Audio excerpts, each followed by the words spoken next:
Praise the Lord. नमस्कार. जय ख्रिस्त. सर्व श्रोत्यांना प्रेमपूर्वक सलाम. प्रियानो, आज एक महत्त्वाच्या विषयाकडे आपण जाणार आहोत आणि तो म्हणजे अत्यंत जिव्हाळ्याचा आणि पवित्र असं ते वचन आहे की त्या वचनाद्वारे आम्हाला आमच्या स्वतःच्या जीवनाची पारख करणं किंवा आम्ही स्वतः कोण आहोत याची खात्री करणं फार महत्त्वाची बाब आहे. आणि म्हणून आजच्या माझ्या विषयाचा भाग राहणार आहे की तुम्ही देवाचे मंदिर आहात. तुम्ही देवाचे मंदिर आहात. अत्यंत महत्त्वाचा विषय आहे.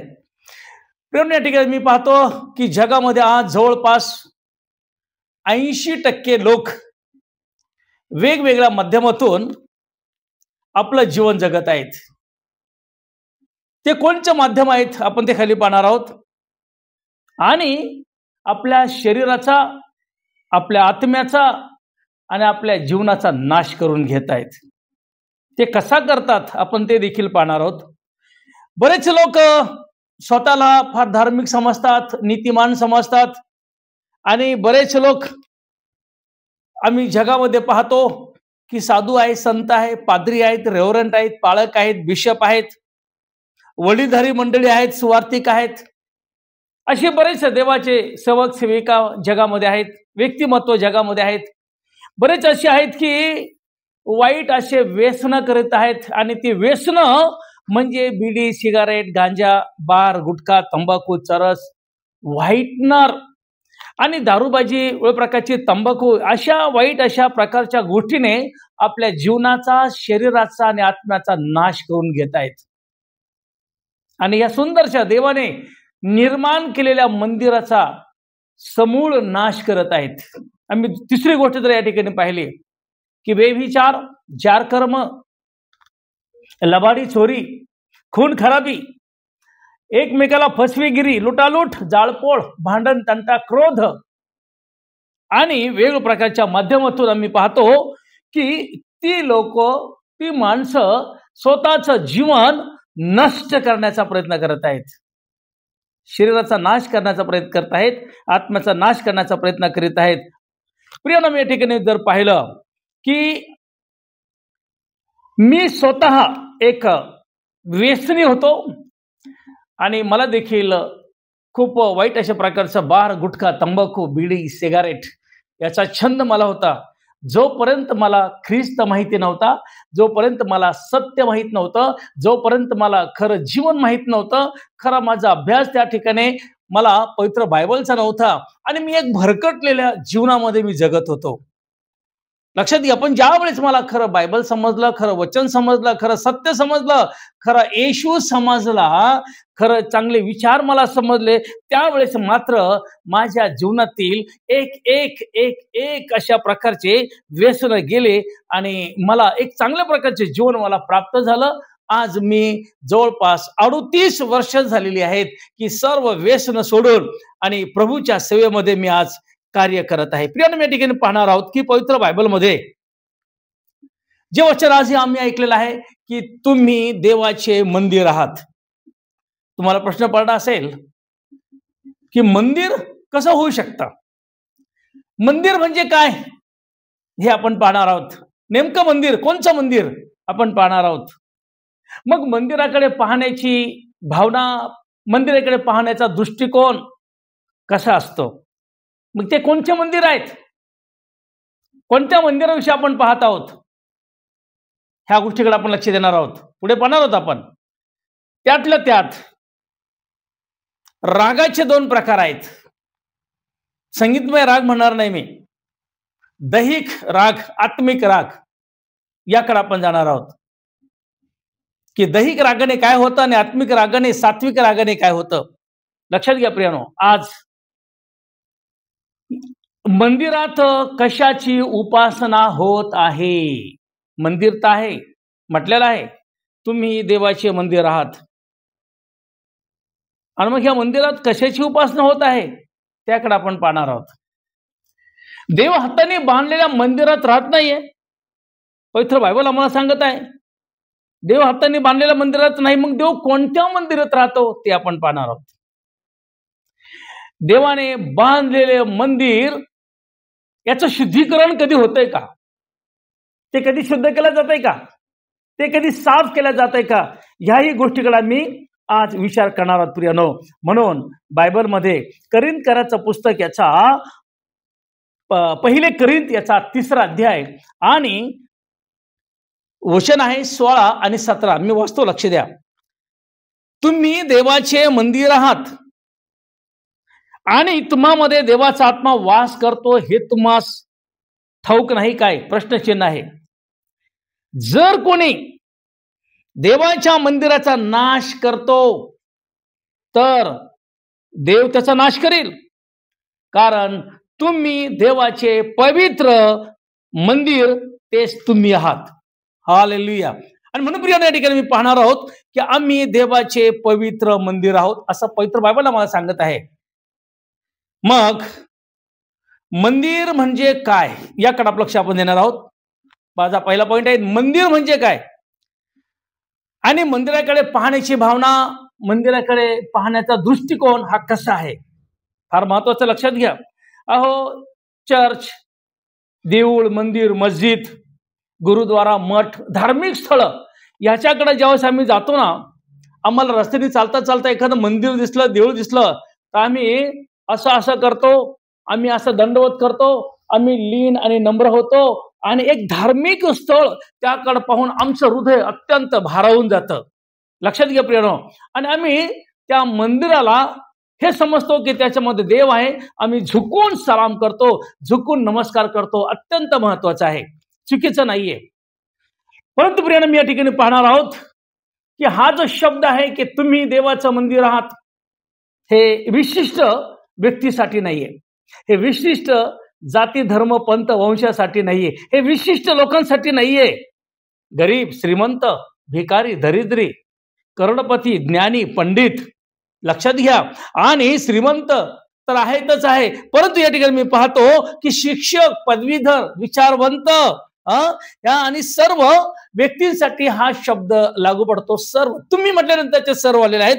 तुम्ही म्हटलं तर हिंदू, सिख, ईसाई आणि सर्व धर्म पंथाची मंडळी, सर्वांना या ठिकाणी जी ही मनुष्य जात, मानव जात आहे, त्या प्रत्येक मानव जातीला ज्या परमेश्वराने त्यांना घडवलेलं आहे त्या प्रत्येकाला आज हे वचन लागू होत आहे की मी देवाचं मंदिर आहे. आता तुम्ही म्हणाल, कसं बाबा, हे कसं होऊ शकतं असं? मी तर पापी आहे, मी तर भयानक वाईट व्यसन करतो, माझा धंदा, माझा व्यवसाय, माझा बिझनेस अत्यंत वाईट आहे, मला दिवसभर 50 वेळेस 1000 वेळेस लबाडा बोलावं लागतं, मी नास्तिक आहे, मी नशा करतो, मी दारू पितो, मी मारामारी करतो, माझा धंदा, माझा व्यवसाय, माझं जीवन अत्यंत पापाने भरलेलं आहे, पापाने बरबटलेलं आहे. हालेलुया. लक्षात घ्या प्रियनो. तर आम्ही पाहतो की असं जर माझं जीवन आहे तर मी कसं देवाचं मंदिर होऊ शकतो? हा फार मोठा प्रश्न तुमच्यापुढे आहे, लक्षात घ्या. आणि म्हणून असा प्रश्न ज्यावेळेस येतो त्यावेळेस मी कसं मंदिर आहे, मी देवाचं मंदिर कसं होऊ शकतो याचा जर पुरावा जर आम्ही पाहिला तर पवित्र बायबलमध्ये आम्ही पाहणार आहोत. उत्पत्ती ग्रंथ याचा 2रा अध्याय आणि 7व्या वचनामध्ये काय म्हटलेलं पहा. उत्पत्ती ग्रंथ याचा 2रा अध्याय आणि 7व्या वचनामध्ये काय म्हटलेलं आहे. मग परमेश्वर देवाने जमिनीतील मातीचा मनुष्य घडिला व त्याच्या नाकपुड्यात जीवनाचा श्वास फुंकला, तेव्हा मनुष्य जीवधारी मनुष्य झाला, जीवधारी प्राणी झाला. लक्षात घ्या प्रियनो. ज्यावेळेस देवाने आकाश आणि पृथ्वी निर्माण केली, संपूर्ण सृष्टी निर्माण करती, संपूर्ण जग निर्माण केलं, प्रत्येक वन, पशु आणि प्राणी, पक्षी, जलचर प्राणी, पशु पक्षी त्यांनी निर्माण केल्यानंतर त्याने मनुष्य घडीला. तो अशा रीतीने घडवला, मातीपासून बनवला. माती घेतली पृथ्वीवरून, तिचा चिखल बनवला आणि त्याच्यामध्ये आपला स्वतःचा श्वास फुकला, त्याला आकार उकार दिला आणि जीवधारी मनुष्य झाला, तोही त्याच्या प्रतिरूपाचा झाला. लक्षात घ्या प्रियनो. इथून मंदिराची तयारी झालेली आहे की देवाने त्याच्या हाताने बनवलेला हा पुतळा, हा मंदिर. लक्षात घ्या प्रियनो. आणि पवित्र बायबलमध्ये आम्ही अजून एक वचन जर पाहिलं, यशाच्या ग्रंथामध्ये 64वा अध्याय आणि 8व्या वचनामध्ये म्हटलेला बा, यशया 64 आणि 8 मध्ये म्हटलेले सुंदर वचन त्या ठिकाणी आम्हाला पाहायला मिळतं. तर आता हे परमेश्वरा, तू आमचा पिता आहेस, आम्ही माती आहोत, तू आमचा कुंभार आहेस, आम्ही सर्व तुझ्या हातची कृती आहोत. पवित्र बायबल आम्हाला सांगत आहे. अहो, हे मंदिर देवाने बांधलेलं आहे. लक्षात घ्या, हे ऑटोमॅटिक झालेलं नाहीये, हे माकडापासून झालेलं नाहीये, किंवा एकदा वानरापासून झालं नाही. तर निर्माण करता परमेश्वर त्याने ते मंदिर तयार केलं. मला हे सांगा, ज्या वेळेस मनुष्य मरतो मनुष्य मेल्यानंतर तो असाच अनंत स्वर्गात जात नाही दादा. लक्षात घ्या, मनुष्य मेल्यानंतर ते मातीला पुन्हा मिळते. कोणी लोक जाळतात, कोणी लोक पुरतात, कोणी लोक जलसमाधी घेतात, परंतु ते संपूर्ण मातीला जाऊन मिळते. आणि परमेश्वर त्याचा जो आत्मा आहे फुंकलेला, तो आत्मा तो काढून घेतो. बेटा, तुझं काम संपलेलं आहे, आता तू जाऊ शकतो. लक्षात घ्या प्रियनो, म्हणून आम्ही माती आहोत आणि मातीपासून आम्हाला घडवलेलं आहे. आणि म्हणून पवित्र बायबलमध्ये अजून एक वचन जर आम्ही पाहिलं की उत्पत्ती ग्रंथ याचा 3रा अध्याय आणि 19 वचनामध्ये म्हटलेलं आहे की परमेश्वर म्हणतो की तू माती आहेस आणि मातीला जाऊन तू मिळणार. तू माती आहेस, पुन्हा मातीला जाऊन तू मिळणार आहेस. लक्षात घ्या, आम्ही पाहतो यिर्मयाचा ग्रंथ याचा 18वा अध्याय पवित्र बायबलमध्ये आणि 6व्या वचनामध्ये कुंभाराच्या हाती जशी माती असते तसे तुम्ही माझ्या हाती आहात. हालेलुया. लक्षात घ्या प्रियनो, जसं कुंभाराच्या हातामध्ये मातीचा गोळा असतो आणि तो कुंभार त्या मातीला घडवतो आणि त्याला आकार उकार देतो आणि सुंदरसे एक पात्र तयार होतं, तसं देवाने आम्हाला एक पात्र बनवलेलं आहे. आम्ही त्याच्या हातची कृती आहोत. आम्ही आकाशातून पडलो नाहीत, आम्ही वानरापासून तयार झालो नाहीयेत. देवाने आम्हाला घडलेलं आहे. म्हणून देव आमच्यामध्ये राहणारा, आमच्यामध्ये वस्ती करणारा देव आहे. म्हणून हे जे मंदिर त्याने बांधलेलं आहे, या मंदिराचं गांभीर्य आणि पावित्र्य आम्ही समजून घेणं फार महत्त्वाची बाब आहे. या ठिकाणी असं म्हणलेलं आहे की देव हातांनी बांधलेल्या मंदिरात राहत नाही. हालेलुया. नाही राहत.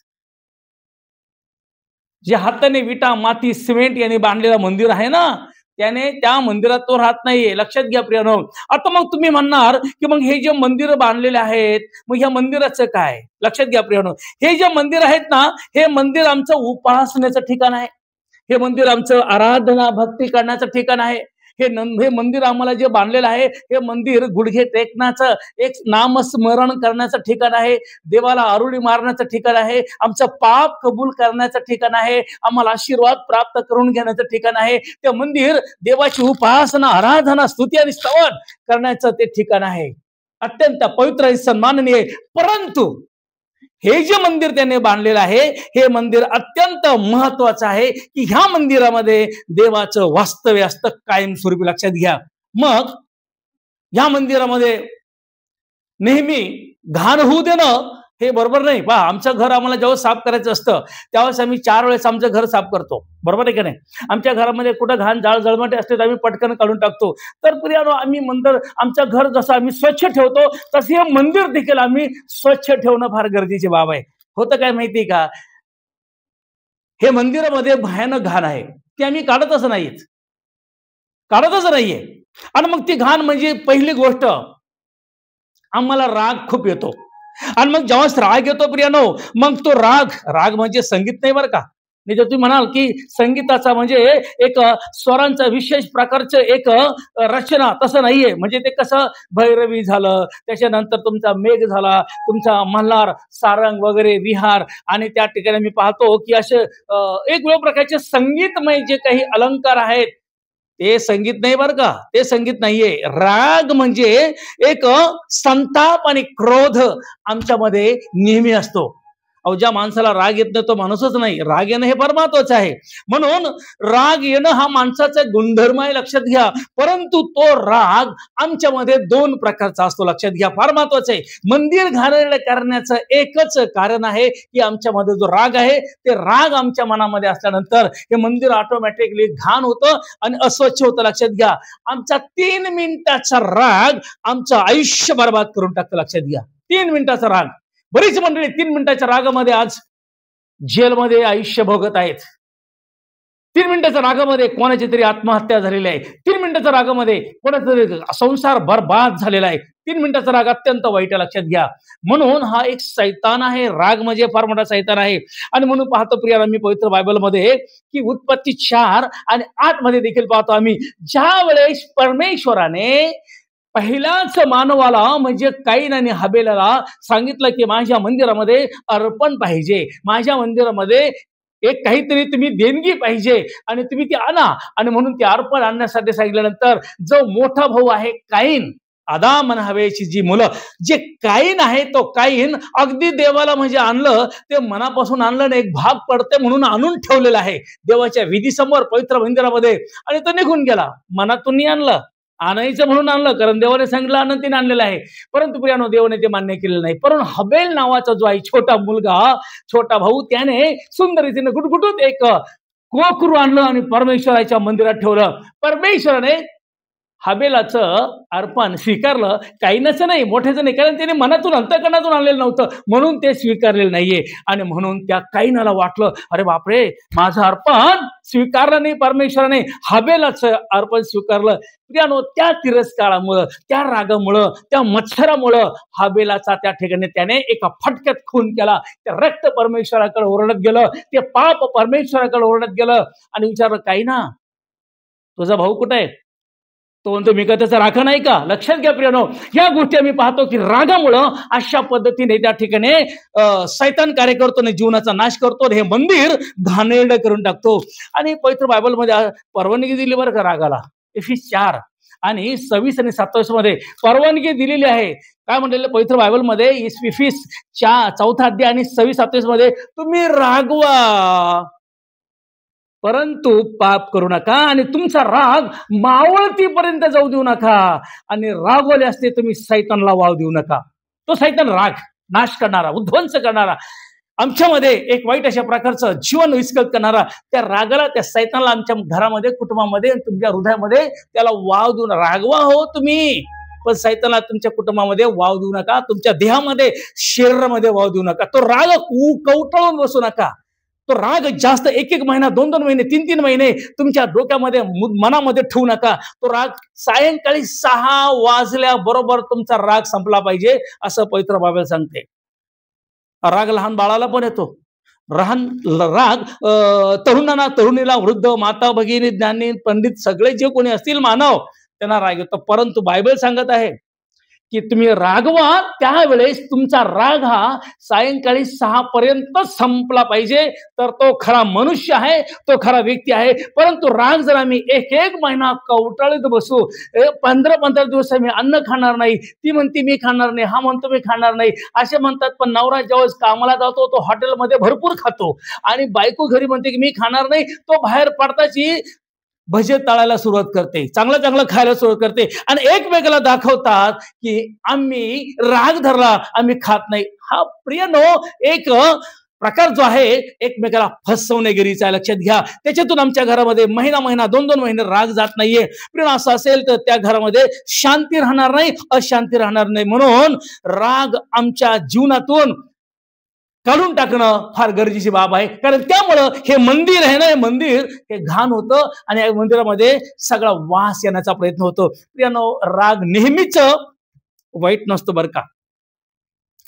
राग हा कधी कधी प्रेमाच्या भावनेतून बी असतो माणसामध्ये, प्रेमातून राग येतो माणसा, असं काही नाही की तो राग नेहमी वाईट असतो असं नाही. तर राग व्हा परंतु पाप करू नका, आणि आपला राग हा मावळतीपर्यंत जाऊ नका. आम्ही पाहतो हा झाला दैहिक राग. आता सात्विक राग जर आम्ही पाहिलं, सात्विक म्हणजे प्रामाणिकपणा, सात्विक म्हणजे सद्गुणी, प्रामाणिकपणा, सद्विगुणी आणि देवभिरूपणा, सात्विक या शब्दाचा अर्थ आहे. कॉन्क्लुकेशन अत्यंत महत्वाचं आहे. आणि म्हणून येशूला देखील राग यायचं बरं का. ज्याने आकाश आणि पृथ्वी निर्माण केली, ज्याने मेलेले जिवंत केले, मोठे मोठे चमत्कार केले, त्या प्रभू येशू ख्रिस्ताला पण राग येत होता. परंतु त्याचा राग कसा होता? प्रामाणिक, सात्विक राग त्याचा होता. तो एका प्रसंगात असं की मार्कुस शुभवर्तमानाचा 3रा अध्याय आणि 5व्या वचनात असं म्हटलेलं आहे की परुष लोकांच्या मनाच्या कठीणपणामुळं येशूला राग आला, आणि त्याने शब्बाताच्या दिवशी, पवित्र रविवारच्या दिवशी, एका वाळलेल्या माणसाचा हात त्याने बरा केला. वाळून गेलता, निकामी झाला होता. परंतु येशून त्याच्याकडे पाहिलं, त्याला बरं वाटलं नाही, गेला त्याच्या खांद्यावर हात ठेवला, एका क्षणामध्ये त्याचा हात बरा झाला. कारण तो एक दैवी शक्ती त्या प्रभू येशूमध्ये, तो एक दैवत्व होतो त्या ठिकाणी. आणि त्याला राग कोणाचा आला? त्या परुषी लोकांचा, यहुदी लोकांचा राग आला. त्या लोकांचा राग आला आणि त्यांच्या मनाच्या कठीणपणामुळं त्याचा आजार बरा केला. अहो, आम्हाला राग ज्यावेळेस होतो, आमच्या रागामध्ये कोणाचे तरी नुकसान होते, कोणाची तरी हत्या होते. पण येशू राग येत होता, तर येशू रागा रागा लोकांना बरे करत होता. हालेलुया, किती आनंदाची गोष्ट आहे. अजून एक आम्ही प्रसंग पाहतो की एक 18 वर्षाची कुबडी म्हातारी, ती संपूर्ण आपलं पाप घेऊन चर्चमध्ये येते आणि बसत होती.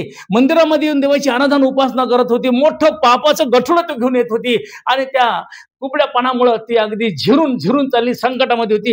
येशूने तिच्याकडे पाहिलं आणि तिच्या डोक्यावर हात ठेवला आणि एका क्षणामध्ये तिचं कुबड गेलं आणि ती सरळ झाली. हे सभास्थानाच्या अधिकाऱ्यांना काही पटलं नाही. सभास्थानाचे अधिकारी म्हटलं, बाबा हे शब्दाच्या दिवशी असे काही प्रकार काहीचे नाहीये. आम्ही जर पाहिलं लूक ऋषीवर्तनाचा 13वा अध्याय आणि 10 ते 14 वर्षांमध्ये आम्हाला पाहायला मिळेल, कुबडी म्हातारी कोणामुळे बरी झाली?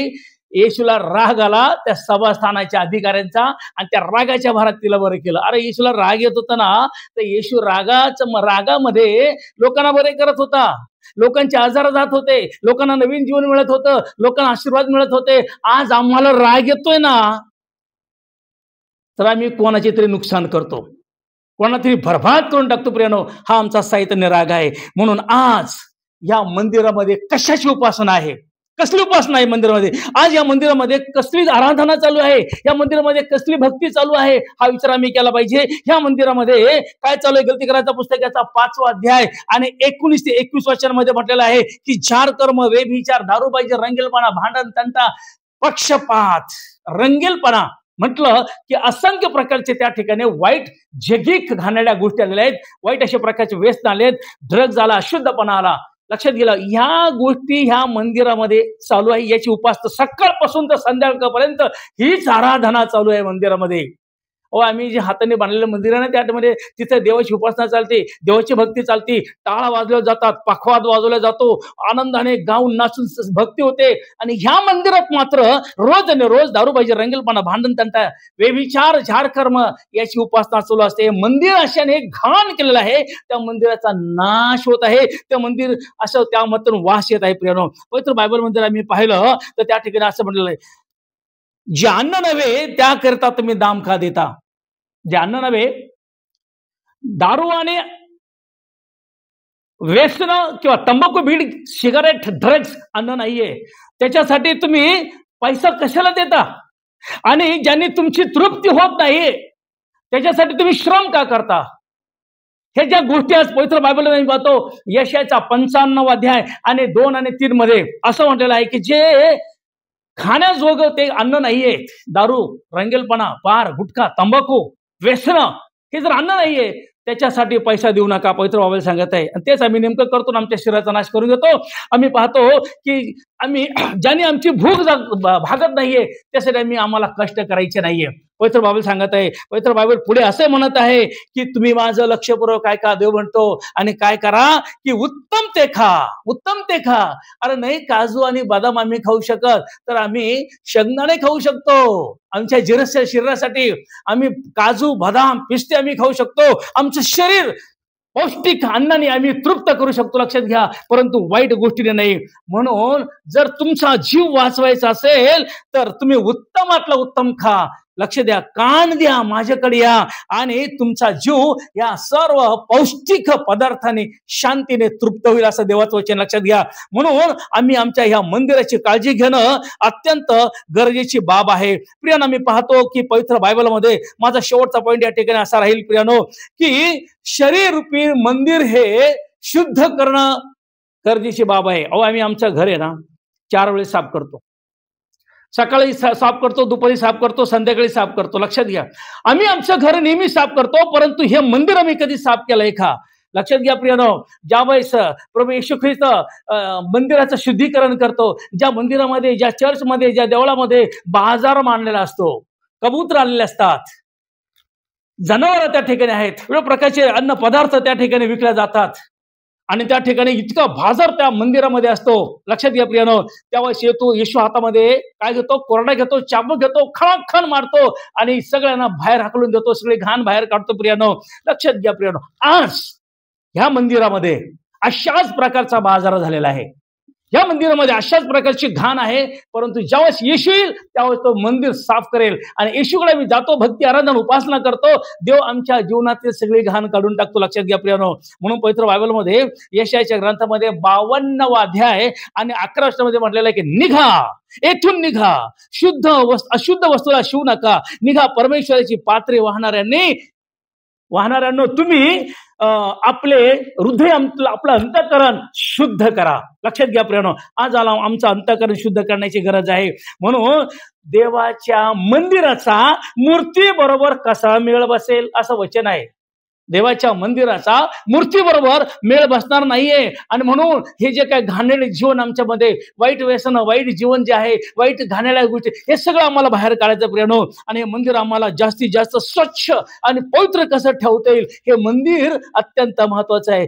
पहा, माझ्या घरात जर समजा एखादा कोपऱ्यामध्ये जर उंदीर सडलेला आहे आणि त्याचा जर वास येत आहे, आम्ही आम्ही घरामध्ये बसू शकत नाही. एका क्षणामध्ये आम्ही बाहेर जाणार, एका क्षणामध्ये आम्ही निघून जाणार, 2 मिनिटं बसणार नाही. मग ह्या मंदिरामध्ये जे त्याने बनवलेलं आहे, हे जे त्याने मंदिर त्याच्या हाताने बनवलं, ह्या मंदिरात जर अशा प्रकारची घाण असेल, देव थांबेल का? नाही थांबणार. बाप रे, देव म्हणशील याच्यामध्ये फार भयानक वास येतो, फार वाईट हे मंदिर झालेलं आहे, तो निघून जाईल. तो एकदा आमच्या घरातून, आमच्या हृदयातून, आमच्या अंतःकरणातून जर निघून गेला, आमची दशा अत्यंत वाईट होणार आहे. लक्षात घ्या प्रियानो. आणि म्हणून पवित्र मंदिर हे आम्ही शुद्ध करणं फार गरजेचं बाब आहे. आणि म्हणून आम्ही ते करण्यासाठी आम्ही स्वतः आमच्या आत्मिक तयारी आम्ही केली पाहिजे. म्हणून येशू म्हणतो, अहो कष्टी आणि भारक्रांत जन हो, तुम्ही सगळे माझ्याकडे या, म्हणजे मी तुम्हाला विसावा देईल. विसावा, शांती, आनंद देणारा, हृदय स्वच्छ करणारा फक्त एकच देव आहे, तो प्रभू येशू ख्रिस्त आहे.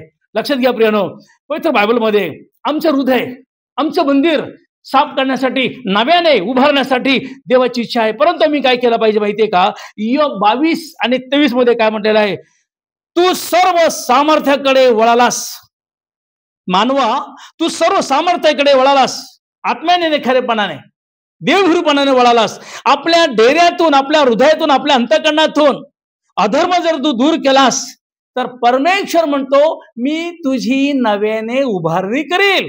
हे मंदिर जे मोडलेलं आहे, मोडकळी चाललेलं आहे, मी ते नव्याने उभारील. प्रियानो, पवित्र बायबलमध्ये आम्हाला पाहायला मिळतं की परमेश्वर म्हणतो की मी चेपलेला बोरू मोडत नाहीये, मिन ती वात मी विझवत नाहीये. मी येशू आम्हाला नवीन जीवन देण्याचा आम्हाला तो प्रयत्न करतो. आम्ही आत्मिक तयारी करणं फार गरजेची बाब आहे. म्हणून प्रियानो, आम्ही पाहतो की एकदा एका प्रसंगामध्ये आम्ही पाहतो की पवित्र बायबलमध्ये योहान शुभवर्तमान 2रा अध्याय 19 आणि 20 वचनामध्ये असं म्हटलंय, येशूने त्यांना म्हटले, तुम्ही हे मंदिर मोडून टाका, तुम्ही हे मंदिर मोडून टाका, ते मी 3 दिवसामध्ये उभारेन, 3 दिवसामध्ये उभारेल. बापरे, ह्या लोकांना, यहुदी लोक म्हटले, अरे आम्हाला हे मंदिर बांधायला 40 वर्ष लागले आणि हा म्हणतो 3 दिवसामध्ये उभारेल, असं कसं शक्य आहे? परंतु येशू त्या हाताने बांधलेल्या मंदिरासाठी बोलत नव्हता, जे मंदिर परमेश्वराने बांधलेलं आहे त्या मंदिराबद्दल बोलत होता. लक्षात घ्या प्रियानो, की नंतर आम्ही पाहतो की येशू मरतो, कबरेत ठेवला जातो, 3ऱ्या दिवशी उठतो. प्रियानो, हे प्रमाण आम्हाला त्या ठिकाणी पाहायला मिळत आहे. आणि म्हणून आज आम्ही विचार केला पाहिजे की हे जे मंदिर देवाने बांधलेलं आहे, हे मंदिर आम्हाला स्वच्छ ठेवायचं आहे, पवित्र ठेवायचं आहे, त्या मंदिरातली घाण काढून टाकायची आहे.